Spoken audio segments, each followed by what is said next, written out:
amawulire agava mu kibiina kya NRM si malungi n'akamu kitokota sekisaanikira oluvannyuma lwaba ekibiina kya NRM okuva eno beera nga ate munange bagoba sipiika Mongo okubeera nga ate munange balangiridde nti tebagenda kubeera nga ate basimba emabega we ku kifo ky'obwa sipiika ekisanja kino. Ensonga nozikutte wansi ne waggulu era ng'omuliro gweyongedde gwa maanyi nnyo. Njagala kubeera nga ate ewatali kumala budde nkuterawo olutalo luno osobola okubeera nga ate nawe weewulirako ku biki biri mu kubeera nga ate bigenda mu maaso naye nga bannange si byangu n'akamu. Tiimu Anita Amongo basituse katambi video ntitake ekigalo like nga sharingira kwabala ku box up wansi kajja kubeera open tugenda kubeera nga ate twisangawo amene kate osulawo endowooza okusizita ensonga nga bw'ogenda okubeera nga ate oziwulira sheka msimuwadduwa nkujukiza obujukiza abeerawo nnyo okubeera nga ate akulombereddwa gwe nawena alina ensonga ezikyaganya okubeera teziseera mu bulamu ojja kukolako ng'akozesa amaanyi ageddwa okuva mu Quran. Katusimbule n'olutalo luno olwatandisewo mu kibiina kya NRM temuvaawo. Mbulwanyisa nguzi mu parliament yawula okulekana n'okwasama bibiri byanjawulo. Olube n'endulu bibiri byanjawulo. Ebi byanjawulo va ku kabanda. Funawo okomya kabampane va ku kabanda. Kati olumu olaba bagenamu obwa minisita kabanda bamu confirminze dda. Waliwo abantu abali confirmed nga ne bwokola otya tokyasobola kubikyusa. Katumba Amala ali confirmed, Kabanda ali confirmed. Anita Amongo confirm, Tayewa confirm. Problem yamwina mumanya leti. Okumanya kwabegana busisu ne bubeesooka. Oyogoyo kyakunguzinga ensi yonna kumpye kubanja yonna. Mane nika joina munda bagibanja nakabina koyambala bakabanja. Noyogera kongozi. Bewa bijjako za tebabisubula. Bewa bijjako tebabisubula. Nobula mbonyino ina bwalizi bakukubanja. Oli omukazi ono yarayidde John omuntu no minister wawa. Yangamba ebintu n'empunga n'okuwunga n'entya. Oweyo lw'emiyaga eyo.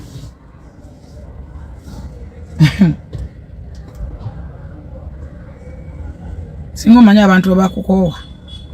Buli muntu gwotwa naye nga ate mukulu akunyumiza ebintu n'ogamba ekiki. Mubaddewo mutya. Oyo mukyala anifa. Akakakyala akalungi akakatona kerwa. I think anifa.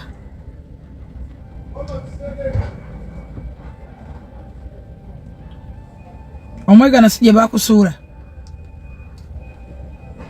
Mwegano katotegedde nti manyi bingi ate nina bingi.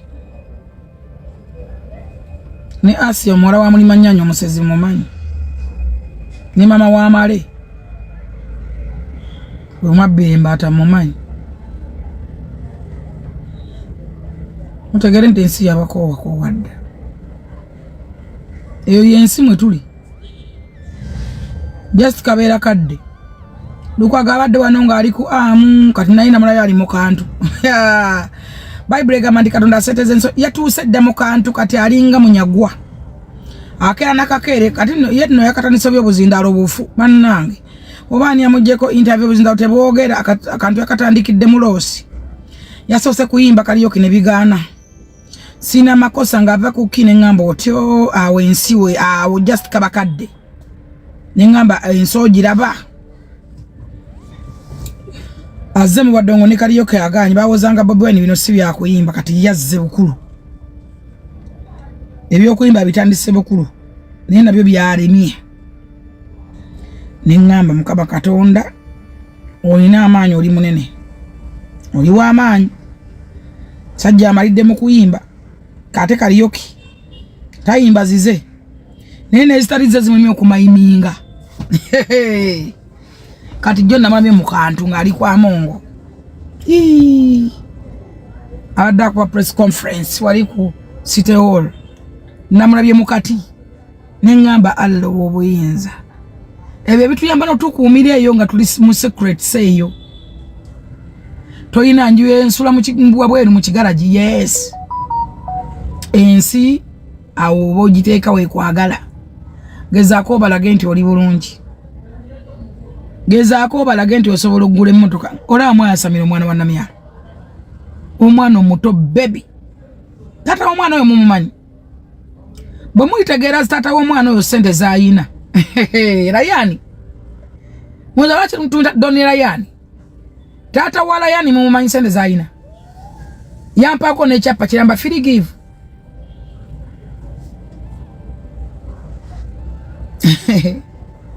muve ku baana b'abantu abalina n'emikisa gyabwe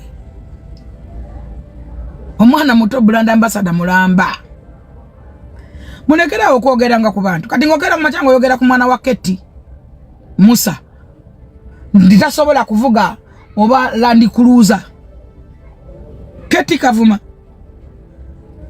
ndi mukugeza yaze tussa yazireta olaba n'abaana ba P7 bevuga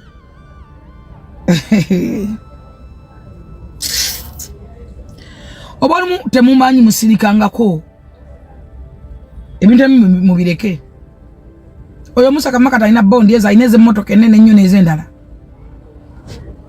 newe ngamba kati ngene nfulemu motoka gye nvuga nga tamanjiza paka newe nga buli mwezi ngenda atanga milioni 10 anga jini fatwala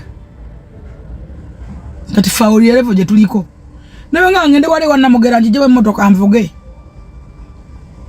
namugere menga ku CBS omanyi bagagga babere tewalina abamanyi tewalina abogera ko manya bana bavuga motoka ki oba bakazi bayagala omanyi mukazi wana mugera avuga motoka ki yena mugera nyino manya motoka javuga mumanyi no mumanya newo musanga osoro mwawula usano sanga bakozi ono gamba ndi bana mugera ate omumanyi kato manya bana bavuga motoka ki noka nikatebakanika kagamba ekisembayo ntitebakanika eyo yensi mwe tuli ensi wogirabira gwe munaku gwe si weeri ensi wogirabira oba wogirowooza si weeri leka okulaba nga ebintu nti bizibu nnyo gwe kizibu ewawalala kyangu ani alamanye nti Laavu Mmase alikola edduuka eri myansa edduuka erina class kadama badde akomba emirawo n'akaba ng'ali emmere agirira ku nswera ani yali amanyi just myaka emeka ani amanyi nti Asakama ali parking emmotoka nnyanya mu kikomera ki Asakama Kadama tanaweza myaka tekinawera I think kwa badde wano mu kulonda tekinawera ani yali amanyi nti Asakama parking emmotoka nnya ku 5 azigula wali waffe kusula moto ne kadi azina ani yali amanyi Laavu Mmase nti alivuga BMW era ngene basasanga wasiye nyenye kati wabala gendala zaina ate nga tabanjibwa akanedduka mu gamenti siririe nyazana abana ne muwakana nti sibabe baba bayonsezza ensi weeri gwe wogirabira si weeri obunafu we buli abalasi we buli byoyagala abalasi be baagala bwe byakulima bate byabalema babimekinga sina bizibu mu bulamu bwabwe ensi wonogira bote genda kwangwira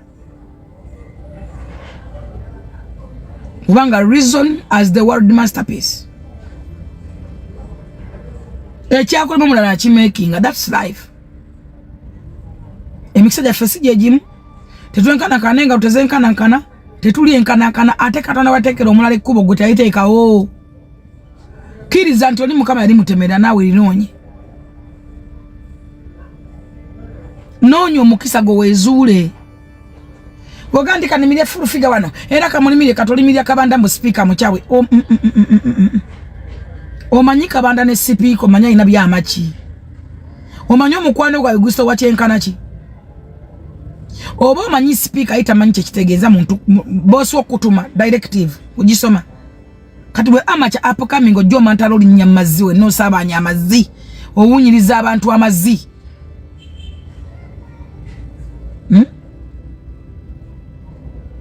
mwezule mwasa mine mando enjavu mugenda mulokoke na bika Samuel Kakanda basabire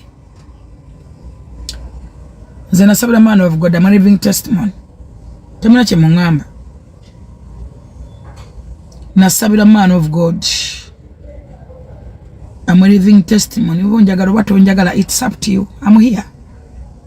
I'm a living testimony. nja kubeerawo paka Katonda aliko wanangamba it's your time. I know that. Era tisekina muno okuta n'oku yatoddange yo nontiisatiisa.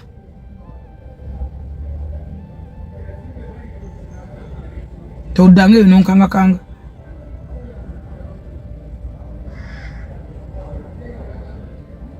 Tegede ensonga eyo. So mugezeko okwezuula bambi. Ensi self service kyobegako kyotwala. Ensi self service kyoyagala kyobeera. You can make it gwe togenda kubeera love mercy. It's you. Katonda alina byabasembereza nga mubirabako. Musobole okwejja mu buddu bw'endowooza. Omuzungu agamba nti emancipate yourself from mental slavery. Katonda alina byabalaze nga alina reasons lwaki abibalaga obalavu mmase. Katonda basitwa ku speed ya yiri kubalaga. Abadde kadama for 5 years back. Kati doni. Ba asa kama Katonda babasembereza kubalaga nene bakusembereza do bawarana. Ba mirembe beddings abana abato Katonda basembereza kubalaga. Nti osobola kimakinga nawo osoba those are living testimony. Muve kubiri mwogera nti abe Bulania simanya abe Yeremia yogera abe Uganda. Yogera kube Uganda ba full figure. Self made. Gwotontya. Mbuza kuba kusasira bobo bantya kwa bamanyi bingi. Ozalwa kibantya. Babuze ko bagami mukazi oyo ali biki. Omanyi naye kabera bimere byambizi bepankapanga mu bana baba minister ozalwachi bwe bampa bwa president's advisor bonna babusaba.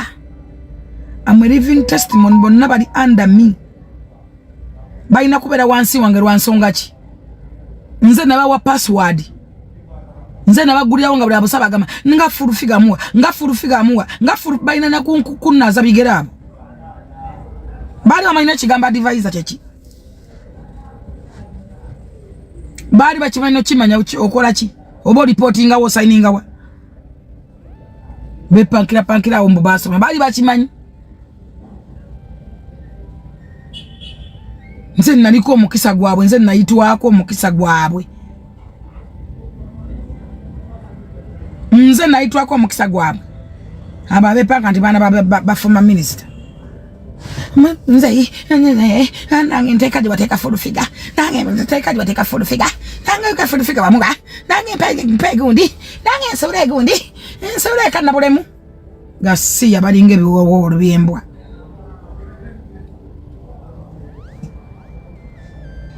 You're supposed to respect me. Mwali mmanya kigamba advisor kyeki. Ngawa no kisa kya maziba anja Samira. Kyali awo kikireretse kuunya bina kutembea lubuto unene na matako manji. Singa sinze. Ne kigamba advisor yakimanyi. Ainane kifecha kya sobola okusabayo. Mukatogoleza feno. Nze example muze wateka wali full figure nangende muze full figure nangende muze nga full figure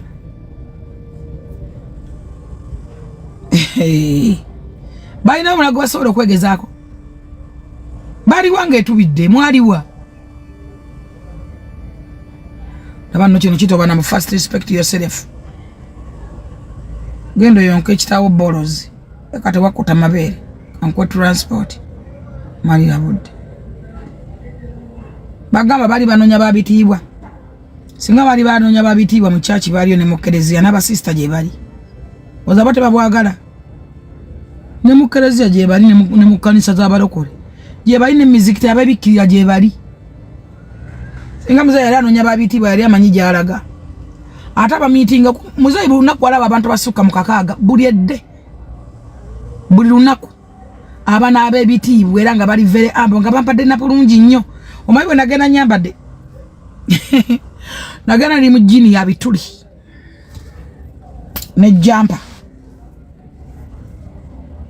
otegedde ensonga eyo singa ayagala babitibwa amanyi gye bali tozanyanga n'omukisa. Nkomyewo nate okulabula abavubuka bannange tutalina immunity ku mbirani egenda wakati wa Honorable David Kabanda n'omukyala Justin Nammere. Yogera endowooza yo naye tovuma. Lwaki? Ojja kuvuma ekisiikirize ky'omuntu. Ojjukira bino mu buto bye twagambanga. Osanze essowaani eri mu ddiiro wakati n'obuuza musiru kye yalese wano essowaani. Katooko ne kakkoonako ne kagamba maama nno yagitaddewo nga wali wabweru awulira. Ng'ovumye maama nga tomanyi. Mubijjukira ebiseera ebyo. Kakati ojja kuvuma ekisiikirize ky'omuntu. Ojja obuuze musiru kye atadde wano essowaani nga gw'obuuza azitowamu. Okitegedde? Kabanda ajja kugamba oba kimanyikiddwa akiikirira General MK. Nammere ali mu kukiikirira Honorable Anita Among. Ng'okiikirira ani? Abo bonna President abamanyi by names, abamu ne bakitaabwe ne bannyaabwe abamanyi by names. Gwakumanyi by what? Era balina kumunnyonnyola ki nga kikuwunyidde nga balina okutaasa. Okitegedde? Lwaki njogedde ebintu bino? Ndabyeko muganda wange Satru Leader. Ayina gwaviiriddeyo awo ne ŋŋamba Satru Leader, speed control. Bano bakyasobola okutuula mu boardroom ne beesootinga, ne bamala okwesootinga ne bagamba kati ani abadde agamba. Bino bannabyabufuzi balinga mu bafumbo, balinga abantu abali mu relationship, bajja ne beekuba ne mujja mutaase ne mwogera ebingi ne biddayo ne bibageya. Bijja kuddayo bitugeye. So tugende mpola tubeere bakkakkamu. Akalolo kaggwa ng'oli mulamu bulungi. Kati ate kana katugenda mu feezi y'okunoonya obuyinza obwaddala ate yereme kulemaza. Okitegedde? Buli omu amanye waakoma bannange. Buli omu amanye sayizi ye bw'oba weepika. Opimaapimamu n'ogamba eno engatto entuuka. Temulinnya mu ngatto zitabatuuka. Nze Kabanda nkubuulirira nga Komanda 001 NRM stock empya. Jjajja Museveni gye yasabuukuludde luutu eno. Akapande wasomye bubi omuzannyo ku luno wabaze mubi. Togenda ku blackmailing speaker wa parliament na deputy. Maama. Una blackmailing abantu mpaka ddi? Wano mu kalulu obadde ojja ssente ku babaka ba parliament okuva ddala mu kamyufu NRM nti nnyabo General MK yagenda okulagira be balangirira. Era ataakuwa ssente era gwamutegeerera era abantu bakuwa ssente gw'omubuulire babalangirire. Era General MK yagenda okusalawo baani ababeera mu parliament. Musajja atunga tapirimu ali mu by'amagye ge. Alwanagana n'ababbi bali mu magye. Ali so lost in the army. Amaliriza projects buli kaseera abaana babadde batatrainingira Isiraeli kati bagenda ali mu gwe olulabanga oli ali busy. Eno tataddeeyo nnyo maanyi kubanga Piero yakitwala nga just something voluntary. Ye General MK bw'akitwala nti Piero is a patriotic mobilization group. Bantu kubeera patriotic era ne bwaba n'ebiseera ebitono byayogera Piero ajogerera mu bya patriotism. Kati bw'olaba ng'ali busy ali ku by'amagye ng'okola akazannyo ko k'osinga okutegeera blackmail. Ba MP baatula obufofofo. General MK yagenda okufuna zi report nti abantu bakozesa erinnya lyo ne bajja ssente ku bantu bagamba ogenda kwesemba kuwa president n'olwekyo abantu balina obbawa ssente ojja simanya bbawa ebifo mu gavumenti simanya gwagenda okulagira be balangirira. Omusajja n'avaayo n'awandiika kitagenda kwesemba kuwa president nga naye nga kyafa blackmail ku bantu ekendeere. Obulakamirize ba minister kakati mwatandise dde okujja ssente ku bantu simanya mugenda bafunira obwa minister obugabo yaludda wa omuntu y'omu teri kirumanga ku bantu omukyala speaker Anita Among Kabanda akubeereddewo okimanyi nti weesimba mu youth politics mu by'abavubuka weesimbe ku MP bavubuka. Dokita Tango Odoyi ne Daluli n'agaana okunominatinga. Amasimu ne gajja Justin Lumumba n'amugamba okunominatinga n'agaana nga toyina mpapula za buyigiriza. Nga senior phone 6 tobirina. Nodda n'opalapalanya wano mu by'obululu na kina n'onkoma naye speaker Anita Among Kabanda omukyala akusembeza nnyo bw'ayingira parliament. Omukyala kubeereddewo. Omukyala omukyayisiza b'emupya abamuli ku lusegere. Omukyala toyina kyotasombye, toyina wano ku bintu bya Piero yo ebyemisinde wagenda ewuwe n'omujjako miliyoni 10. Omukyala agenda otuuka ku mukolo abagamba yasonda dda miliyoni 10 ne bamugamba watuusa miliyoni 12. okutte ssente n'oziyoola ku bantu. Abalungi abatuwuliriza era abatulaba olunaku olwaleero tukyaddeko ewa Sheikh Ashraf Dembe. Ssebo nsanyusa okubalaba. Amannya agange nze Sheikh Ashraf Dembe akola ku bizibu by'enjawulo. Omuntu singa aba alina ebirwadde musomereddwa tumuwa amazzi ga lukuya nga bw'obadde ogalaba tugenda abantu ku kyoto ne twokya emizimu emibi egibabaamu n'okulomba edduwa. Abantu singa abeera ng'ali wano atuuse sobola okumulombera edduwa ne waba atatuuse nga mpadde amannya ge naye ng'ali wala. Neetaase ennamba yange yeeno eri 0707363711. Nammwe bannyinaffe abali ebweru oyagala okuba nti oyagala okulombera ku dduwa ng'olina ebizibu viza zibuze amaka gakolongotana sente zikola zimpita mu ngalo ojja kumpeereza ekifaananyi kyo n'amannya go ebyo byokka bijja kummala nja kukulombera edduwa ojja kutereera. Olunaku olusembayo mu mwezi mba n'edduwa eyawamu ffenna n'abalwadde bange abakadde n'abapya. Salaamu alaikum warahmatullahi wabarakatuh.